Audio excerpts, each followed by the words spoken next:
deux passages du CDO freelance. C'est qu'à la base, on est inemployable. C'est pour ça qu'on se lance aussi. Je savais pas faire un devis, donc j'ai tapé faire un devis, machin. En fait, c'est comme ça que je me suis lancé en freelance. En fait, j'ai augmenté le tarif et j'ai baissé le temps. En apprenant à monter les paliers, monter tes tarifs et tout, que tu vas prendre une XP de dingue qui te permettra derrière de faire des ventes quand tu boiras des bières.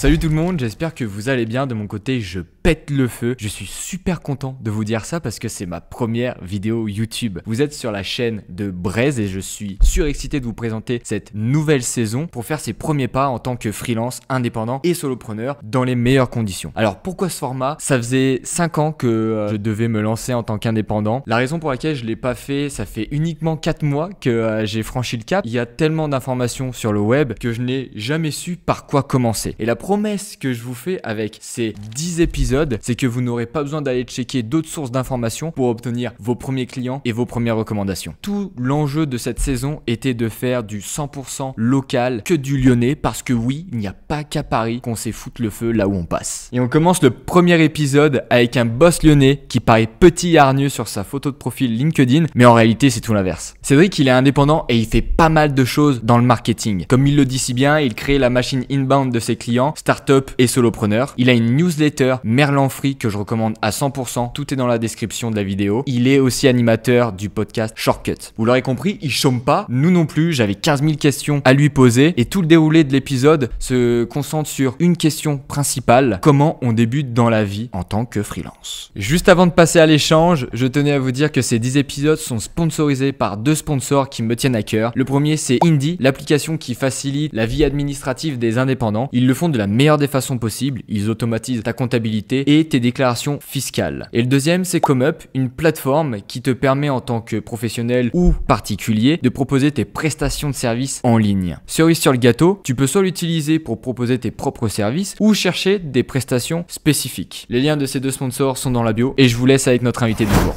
Moi là, depuis que je fais de la boxe anglaise, je vois que des similitudes avec l'entrepreneuriat. C'est peut-être que je suis un peu timbré aussi. Écoute, je te remets le contexte là brièvement. Le podcast, j'ai failli l'appeler le MVP du free. Parce que l'idée, c'était d'identifier toutes les étapes par lesquelles un indépendant junior passe pour pouvoir avoir de nouveaux clients et engranger ses premiers bénéfices. Et la première étape, et c'est celle qui nous concerne là, c'est en fin de compte de faire un petit état des lieux, de savoir qu'est-ce que je peux vendre, comment je construis mon offre, comment j'identifie un prix, comment j'en fixe un. On va voir pas mal de choses là-dessus et c'est vraiment la toute première étape, tu vois. Pour moi, je vais pas te le cacher, ça va être c'est la plus compliquée que j'ai eu à écrire au niveau de la trame, à trouver les bonnes questions parce que tout le monde a un avis différent là-dessus. La première question, c'est Cédric, pour toi, quel a été l'élément déclencheur entre le fait de passer de CDI à ta vie d'indépendant? J'ai eu 2 éléments déclencheurs. En fait, j'ai eu 2 éléments déclencheurs parce que j'ai eu 2 passages du CDO freelance. J'en ai eu un en 2017, purement par dépit du salariat. Okay. En gros, j'étais dans un CDI qui me convenait plus. J'étais en train de me faire un peu tège en fait d'un CDI. On était en train de négocier une rupture conventionnelle. Et donc là, j'ai eu un premier passage en freelancing en postulant en fait pour un CDI. Le CDI n'a pas abouti, mais j'ai transformé cette opportunité-là en un client freelance. Tu vois, donc ça c'est la première fois. C'est comme ça en fait que j'ai lancé mon aventure de freelance. Entre temps, j'ai pas mal fait d'aller-retour entre le salariat et le freelancing. Donc tu vois, j'ai fait peut-être freelance à ce moment-là, j'ai fait ça pendant 1 an, 2 ans. Et entre temps, je repasse en freelance, voilà. Et c'est en 2020 que j'ai fait mon 2e passage en freelance, mais qui cette fois a été décisif et j'ai vraiment fait en sorte de verrouiller la porte derrière moi pour pas retourner en salariat. Et ça, l'élément déclencheur, c'était que j'allais être papa. Et aussi un peu par dépit du salariat parce que j'étais dans une start-up à l'époque qui 3-4 mois avant l'arrivée de mon fils m'a coupé ma période d'essai, tu vois, de CDI. Donc je me suis dit à ce moment-là, ok, ouais. Est-ce que je retourne dans le salariat à enchaîner des CDI? Moi j'ai jamais fait plus de 6 mois dans une boîte. Hein. Ok.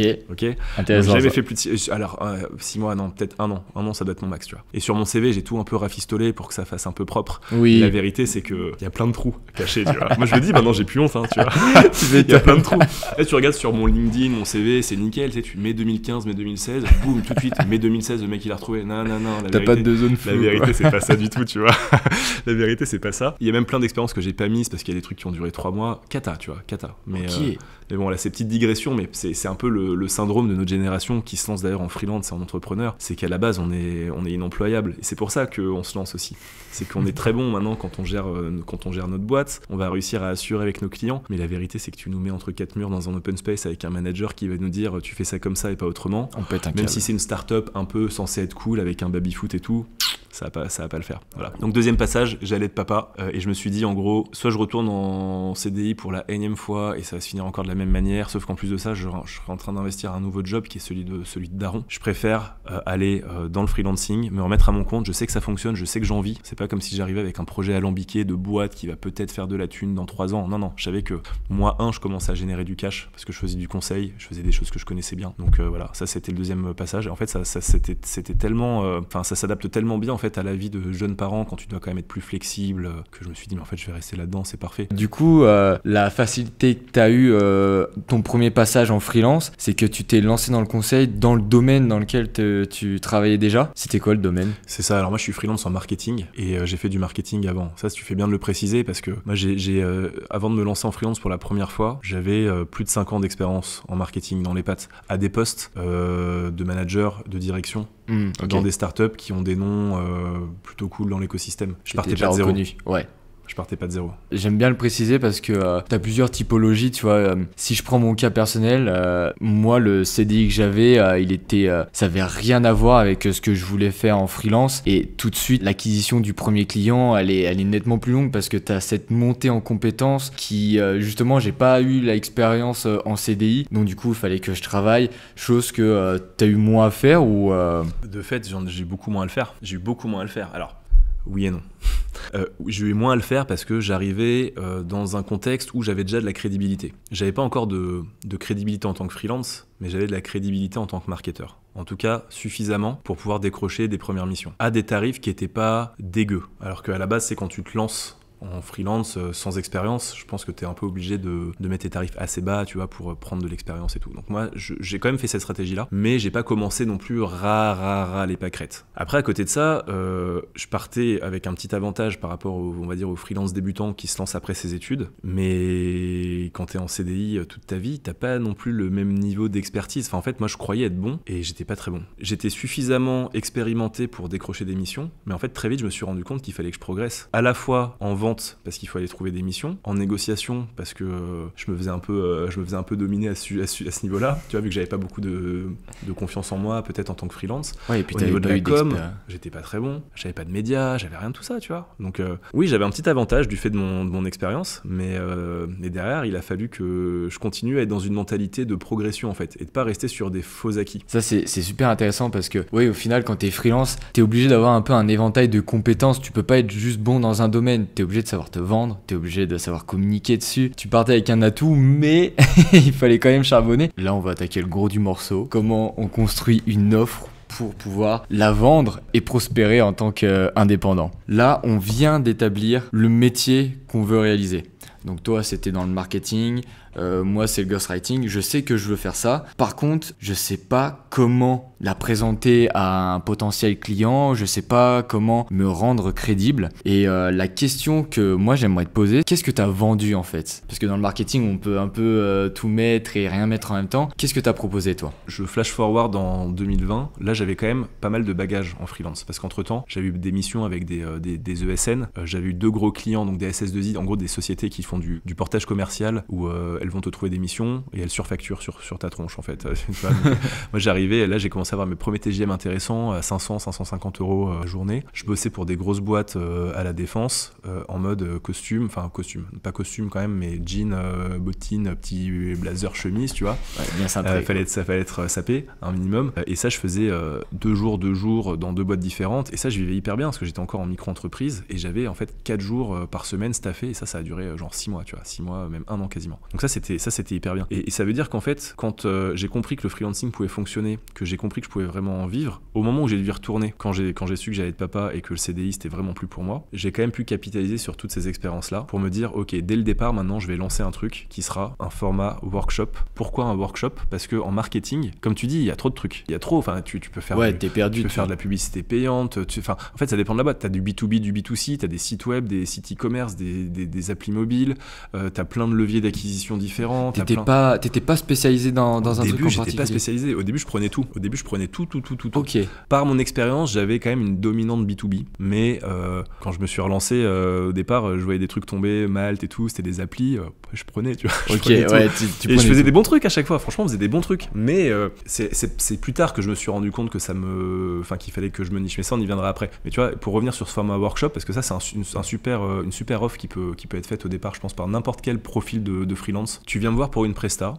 En marketing, tu vas me dire des trucs du style j'ai besoin d'améliorer mon trafic sur mon site, ou j'aimerais générer plus de leads sur mes landing pages, ou j'aimerais vendre plus de produits, ou j'aimerais générer plus de rendez-vous pour mon équipe commerciale. Moi, je vais te dire, ok, je te propose qu'en fait, tu me racontes un petit peu tes problématiques là pendant le rendez-vous prospect qui va durer une demi-heure max, et après, on va passer sur un format workshop où on va creuser tout ce que tu es en train de me raconter là et faire le plan d'action en direct pendant la session. Ok. Et c'est le plan d'action qui permet de calibrer la suite de la collab. C'est suite au format workshop que je t'ai vendu, je vais te dire à la fin, vu le plan d'action qu'on a réussi à faire ensemble, et en plus on est forcément d'accord dessus parce qu'on l'a fait ensemble, réfléchis quand même à t'être reposé derrière pour voir si c'est bien tout ce que tu voulais, mais à partir de là, je vais pouvoir te vendre la suite de la presta, qui sera un forfait de X jours par semaine pendant Y mois, qui font que durant cette durée, je vais pouvoir réaliser les objectifs qu'on a marqués pendant le workshop, tu vois. Ouais. Et ça, au début, ce format workshop, je le vendais 200 € pour 4 heures. Ok.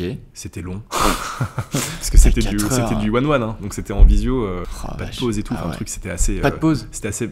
Moi, j'avais pas besoin de pause. Tu devais être cramé. J'avais beaucoup d'endurance, mais les gens, ils me demandaient des pauses à chaque fois. Tu m'étonnes. Et en fait, au fur et à mesure, j'ai baissé. Donc tu vois, au fur et à mesure, j'ai augmenté le tarif et j'ai baissé le temps. 2020, on était à 200 € pour 4 heures. Maintenant, je suis à 400 € pour 2 heures. Ok. Tu vois, et j'en ai fait une cinquantaine des formats comme ça. Peut-être qu'au début, tu prenais aussi du temps pour tester le format, parce que t'étais pas très entraîné, on va dire, et puis plus tu savais les pain points où fallait appuyer, ça déroulait quoi. Et c'est exactement ça. Et il y a un autre facteur aussi qui fait que le prix a monté, c'est que au tout départ, en fait, quand tu as des gens qui t'achètent, parce que c'est pas très cher finalement, 200 € pour un workshop de 4 heures. Tu vois, surtout quand tu remets remets un au plan taux d'action horaire, à la fin. des fois, j'avais 3 personnes en face de moi, et ce genre de clients-là, en fait, qui cherchent des prestats un peu à des tarifs de ce genre-là, c'est des clients, moi, enfin, on a fait plein de choses ensemble, mais ils cherchaient quand même des prix bas à la base. Ils cherchaient des prix bas. Maintenant, je suis face à des gens qui sont prêts à payer le bon prix pour aussi gagner du temps, mais pas juste du temps et de l'argent dans leur business parce que je ferai des bons trucs pour eux, mais aussi du temps de présence. C'est-à-dire qu'en fait, je pourrais plus vendre 4 heures du temps des gens avec qui je bosse maintenant. Les gens, ils ont pas 4 heures, en fait, forcément à m'accorder d'un seul coup. Tu vois ce que je veux dire? Donc, en 2 heures, je leur montre qu'en 2 heures, je prends toutes les infos que je peux prendre pour plus avoir à les embêter derrière, ou le moins possible, et pour pouvoir faire les choses à ma sauce, comme ils le souhaitent, et de manière à ce que eux, ils puissent se concentrer sur leur business. C'est aussi ça qu'on fait quand on est freelance, c'est qu'on décharge mentalement les clients pour qui on bosse. Et en fait, au départ, quand je faisais du 4 heures pour 200 €, les gens, ils se rendaient pas compte qu'ils gagnaient de l'argent parce qu'ils me payaient que 200 €, mais ils passaient peut-être 3 heures de trop dans cette réunion. J'adore ce format workshop là, je m'en étais jamais vraiment intéressé, enfin je connaissais même pas le truc, tu vois. Je suis pas sûr qu'il existe le truc. Quand j'en parle, les gens ils connaissent pas à chaque fois. J'ai fait une édition de ma newsletter Merlan Free dessus où je partage en plus mon template de workshop. En gros, je peux te le dire en quelques mots, c'est un fichier Excel, donc c'est une spreadsheet, tu vois, c'est un format Excel Google qu'on ouvre ensemble avec le client. Il y a 4 onglets dessus. T'as un onglet objectif, on reprend rapidement les objectifs, ça dure 5-10 minutes. Après on a un onglet cible, on reprend les cibles que tu cherches à avoir, on essaie de rentrer un peu dans le détail, tu vois, d'essayer de comprendre quel type d'entreprise, quel type de job, est-ce que c'est des cibles, voilà, est-ce que c'est facile à les atteindre, etc. Troisième onglet, les ressources. Donc quelles ressources t'as en interne? À la fois les ressources en termes d'outils, quels outils tu utilises, quel stack tu as, ressources humaines, donc est-ce que tu as des gens qui pourront aider sur le déroulé de la mission, en ressources contenu, donc est-ce que tu as déjà fait du contenu, moi je fais beaucoup de contenu dans mes missions, donc tu vois, est-ce que tu as déjà un podcast, est-ce que tu as déjà un blog, est-ce que tu as déjà un site web, est-ce que tu as déjà un centre de ressources, des livres blancs, est-ce que tu as fait des webinars, est-ce que tu as fait tout ça? En gros, le budget à peu près que tu as à allouer, ça à l'époque par exemple, ça servait si tu fais du paid ou des choses comme ça, quel est ton budget market en gros? Et le dernier onglet, c'est le plan d'action. En fait, le plan d'action, on écrit des lignes, on écrit l'action, à quoi ça correspond, une prio et qui va gérer. Et donc qui va gérer, c'est là que les ressources sont intéressantes, c'est soit c'est moi qui vais le faire pour toi, soit tu vas me dire non, ça j'ai quelqu'un, j'internalise, et on met son petit nom dans la case, soit j'ai déjà quelqu'un en externe, un prestat, donc on va mettre cette personne-là, soit le mec il se retourne vers moi, il me dit ben ça tu fais, moi je lui dis non, mais par contre j'ai quelqu'un, tu vois. Donc en gros ça permet de vraiment calibrer et d'avoir à chaque fois un owner, donc un propriétaire de chaque tâche, et que la personne en face elle se retrouve avec un tableau, avec des prios 0, des prios 1, des prios 2, des prios 3, la bonne personne en face qui va traiter, et ça derrière c'est le suivi qu'on a pour le reste de la collaboration quand on continue à bosser ensemble. Ça c'est génial. Et ça t'est déjà arrivé que tu fasses ce plan d'action là et que toi tu te retrouves dans aucune ligne? Alors au début non, parce qu'au début les gens ils me contactaient quand même pour du market et moi je faisais un petit peu tout, tu vois, je faisais un petit peu tout, donc globalement, et puis en vrai j'avais aussi un peu envie de me mettre dans pas mal de cases parce qu'il fallait bien que je vive, pour être très honnête, hein, tu vois. Il y a des trucs que au début je faisais pas la fine bouche, il y a des missions que j'aimais pas trop, mais je les faisais quand même, des sous-missions, enfin en gros des tâches à effectuer dans une mission en particulier que j'aimais pas trop non plus, je le faisais quand même. Tu le prenais, voilà. Et en fait plus ça fonctionnait bien et plus j'avais des clients parfaits selon mon persona, tu vois, des clients idéaux, plus je pouvais commencer à leur dire aussi la vérité et à leur dire ça franchement moi je peux vous le faire, mais je suis pas la meilleure personne. Ça c'est un truc que j'adore dire parce que souvent c'est vrai, tu vois, quand on me demande du paid, la pu faire de la publicité payante, tu vois, genre Facebook, Google, LinkedIn et tout, je sais faire un petit peu, je l'ai fait beaucoup à une époque, mais en plus je suis à la ramasse maintenant parce que ça a beaucoup évolué depuis, donc je leur dis je peux vous le faire si vous y tenez absolument, mais ça va vous coûter beaucoup plus cher parce que moi je vais pas baisser mon tarif pour autant, vous aurez un résultat moins bon, donc vaut mieux que je vous recommande quelqu'un de meilleur que moi, quoi. Et ça en plus les gens forcément ils aiment bien quand tu leur dis ça, parce que, et surtout que c'est vrai, et j'ai des contacts de personnes qui sont très fortes dans les sujets que je maîtrise moins. Et en fait au fur et à mesure c'est comme ça que je me suis rapproché de ma zone de génie qui est aujourd'hui vraiment l'inbound, toutes les techniques qui vont permettre d'attirer tes clients à toi plutôt que d'aller les chercher. Et donc ça passe par, tu vois, plusieurs piliers. Tu as un pilier stratégie de contenu, donc tout ce qui va être tes livres blancs, webinars, du blog, du podcast, des vidéos, prendre la parole sur les réseaux, etc. Toute la production, parce que du coup il y a des gens qui ont envie de le faire mais qui savent pas trop comment s'y prendre. Toute la partie je te paramètre ton outil de marketing automation, ton CRM, tout ça. Toute la partie amplification, tu as un beau PDF, un beau livre blanc, comment on fait pour faire en sorte qu'il soit visible par ta cible. Et derrière une partie alignement, équipe sales, équipe marketing. Ayant été CMO et manager head of growth et tout dans des startups, c'était toujours une galère, les relations sales marketing. Et en fait en tant que freelance c'est beaucoup plus facile d'agir là-dessus et d'aider les deux départements à bien communiquer. Je reviens sur ton histoire de workshop et surtout sur ton plan d'action. Je trouve ça vraiment incroyable. J'en faisais partie de ces personnes-là qui savent faire plein de choses, qui se sentent un petit peu multifonctions, mais sans vraiment se sentir légitime sur un sujet, tu vois. Le fait déjà d'établir un plan d'action, toi, avant le workshop, ton plan d'action, il était déjà plus ou moins établi. T'en avais un en tête, tu listais les tâches, tu vois, livre blanc, comment tu le diffuses, etc., etc.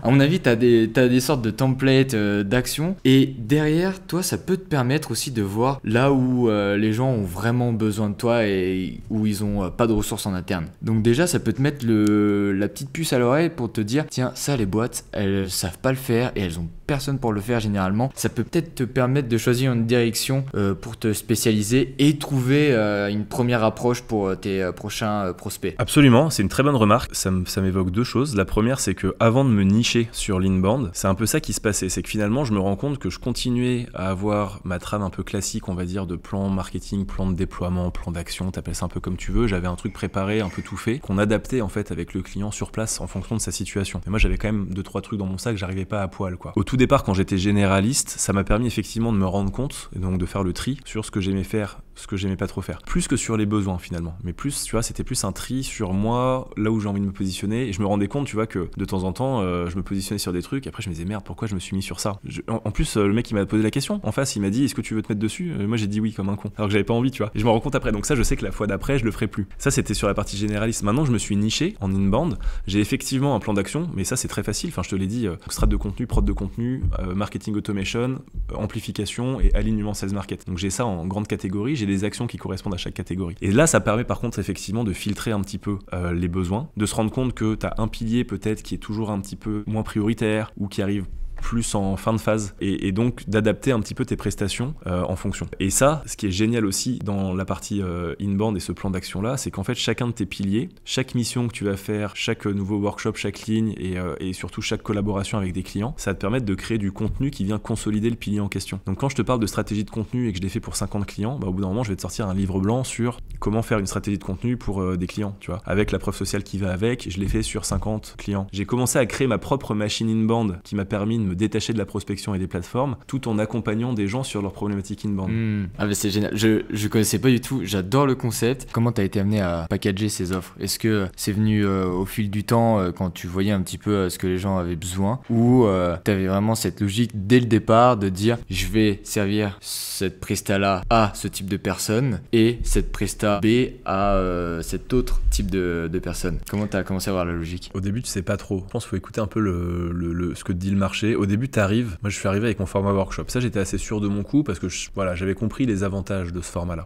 Après derrière, je me suis rendu compte que tu peux pas arriver bille en tête avec une offre sans avoir des gens qui te disent ce qu'ils en pensent de ton offre, tu vois, sans confronter ça avec un besoin qui est sur le marché. Et en fait, en arrivant avec mon offre, je me suis rendu compte qu'il y avait plusieurs types de besoins sur mon marché, en tout cas en marketing. Moi j'étais face à la base, ma cible c'était des startups, c'était souvent des CEO ou CMO de startups. Dans les deux cas, le besoin est un peu différent. Et en fait, au fur et à mesure, je me suis rendu compte de plusieurs choses. Je me suis rendu compte que la cible startup n'était pas la cible que je voulais faire sur du très long terme. Parce que il y a du budget, mais globalement, je trouvais que les 2-3 premiers mois de collab, il se passait plein de choses et qu'après, j'arrivais jamais en fait à faire tout ce que j'avais la capacité de faire avec une startup. C'était assez frustrant pour moi. Et en parallèle de ça, j'avais monté un podcast donc qui s'appelle Shortcut sur le freelancing, une newsletter sur le freelancing, beaucoup pris la parole sur le freelancing sur LinkedIn, et j'avais de plus en plus de freelance, parce que je parlais aussi d'inbound, qui venaient me voir en me disant mais en fait ça m'intéresserait moi que tu m'accompagnes là-dessus. Sauf que j'avais pas d'offre pour eux, parce que j'allais pas leur facturer 800 € la journée. Enfin des freelances ils prennent pas des freelances à 800 € la journée, 2 jours par semaine pendant 3 mois, tu vois. Donc ça c'était vraiment l'offre qui est pour les startups. Mais donc pour les free, c'est là que je suis arrivé avec l'idée en fait du bootcamp.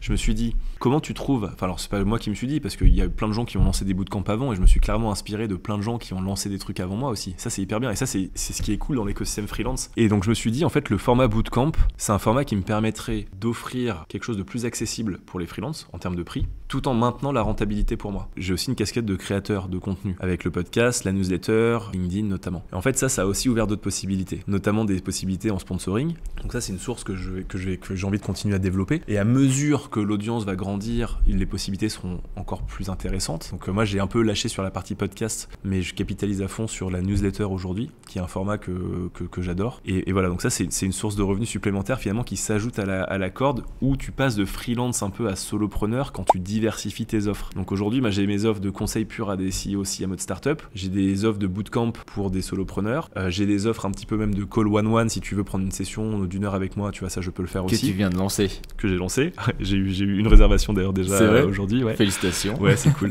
Et à côté de ça, tu vois, le CMO qui va me demander de faire sa machine inbound, je vais pouvoir soit dire oui, je m'en occupe, soit dire oui, je le fais mais avec mon collectif, soit dire non, je le fais pas mais je te fais une passe. Et si je fais une passe, je peux prendre une commission d'apport d'affaires, tu vois. En fait, tout ça, c'est des choses qui se rajoutent au fur et à mesure, c'est des nouvelles cordes que tu mets à ton arc. Et une dernière corde, c'est le produit digital, parce que ça, c'est un vrai sujet aussi. Je te disais, j'ai mon offre où maintenant, tu veux faire de l'inbound. Si t'es quelqu'un qui a un budget infini et que t'as pas le temps, bah je vais le faire pour toi. Mais peut-être que t'es tout l'inverse, peut-être que t'as du temps mais pas du tout de budget. Et ben là, j'ai une formation pour toi, une formation à 250 balles où j'ai packagé tout mon savoir. Ouais. Et donc ça, tu vas pouvoir le faire, tu vois. Et ça, tout ça, ça commence à préparer le terrain pour le scale, en gros, et le passage un petit peu d'un mode de vie où tu vends ton temps contre de l'argent à un modèle où tu décorrèles de plus en plus ton temps de tes revenus et où tu arrives à faire des ventes potentiellement quand tu es en train de boire des bières. Ce qui est un peu un fantasme, précise aussi. Je pense que l'important, c'est quand même de consolider sa partie consulting, parce qu'en fait, c'est en consolidant ta partie consulting, en prenant de l'expérience, en apprenant à monter les paliers, monter tes tarifs et tout, que tu vas prendre une XP de dingue que tu pourras mettre dans une formation aux petits oignons qui te permettra derrière de faire des ventes quand tu boiras des bières. Mais c'est pas dans l'autre sens que ça fonctionne, tu vois. Oui, c'est ce que tu disais au départ, quoi. C'est après tes 50 accompagnements que tu vas décider à en faire un petit truc. Pour et moi, puis oui. Derrière, ça va grossir, quoi. Mais c'est parce que tu as de l'expérience qui a été engrangée et que tu vas pouvoir valoriser, quoi. C'est super intéressant, ça. Est-ce que tu conseillerais imaginons mon cas personnel, là j'ai 4 clients, d'accord, pas vraiment énormément de retours là-dessus non plus, mais est-ce que ce serait intéressant pour moi de créer un petit e-book, de déjà commencer à créer un petit produit digital pour mettre en tant qu'expert sur un sujet donné? Est-ce que tu penses que ce serait pertinent de le faire tout de suite ou il faut que j'attende? Je pense que c'est pertinent si tu penses que tu as suffisamment de choses à dire pour faire quelque chose qui apporte suffisamment de valeur à ta cible, alors faut que tu le fasses. Pourquoi? Parce qu'il n'y a pas de cas défavorable si tu as un peu de temps à accorder pour ce produit. Dans le pire des cas, tu fais 0 vente. Spoiler, c'est un peu ce qui va se passer au départ. Mais c'est pas grave, parce qu'en fait, tu as consolidé ta connaissance dans un produit. En faisant ça, tu t'es remis en question, tu t'es demandé quel plan faire, tu t'es demandé quel était le meilleur process pour accompagner quelqu'un d'un point A à un point B. Tu t'es potentiellement remis en question en te rendant compte qu'il y avait des sujets sur lesquels tu étais un petit peu moins à l'aise. En fait, tu as appris tellement que même si tu fais 0 vente, c'est quelque chose, tu vas avoir un retour indirect sur le fait que tu vas pouvoir monter tes prix sur d'autres prestats, tu auras processé des choses qui vont te permettre de gagner du temps sur des futurs collabs, tu gagnes à tous les coups. Et si tu fais des ventes, bah royal, tu vois. Ah bah c'est sûr.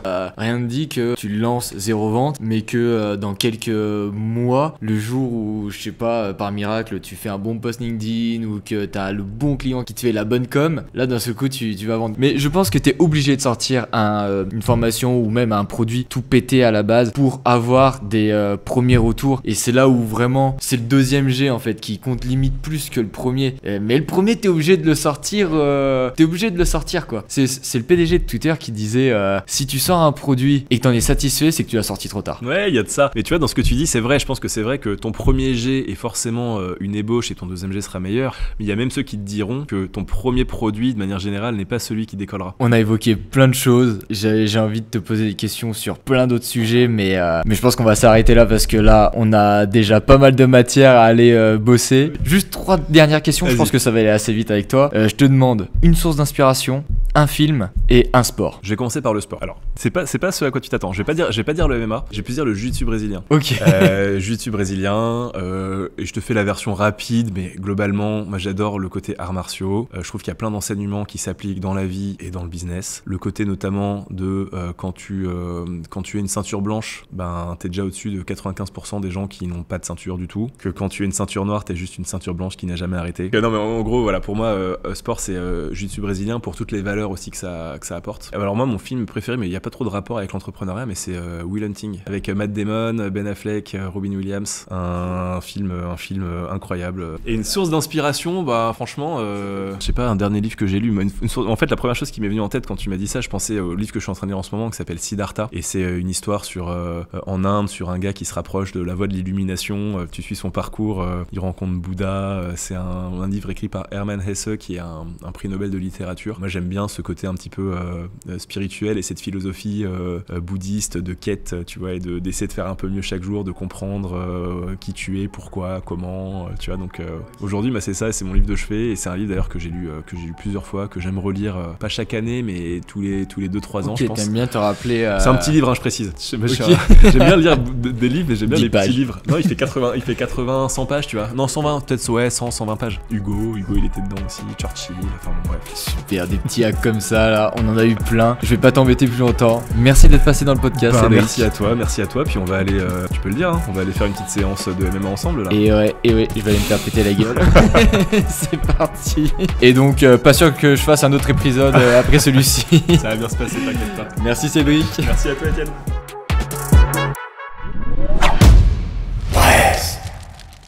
J'espère que l'épisode vous a plu, on y a mis du cœur à l'ouvrage, n'hésitez pas à lâcher un petit pouce bleu, un commentaire, abonnez-vous parce qu'on va continuer à balancer du contenu dans le même genre. On est en partenariat pour les lieux avec La Cordée, c'est un coworking à Lyon et dans toutes les plus grosses villes de France qui vous permet de venir travailler au calme et d'éviter la solitude de l'entrepreneur. Sur ce, je vous laisse et je vous dis à la prochaine.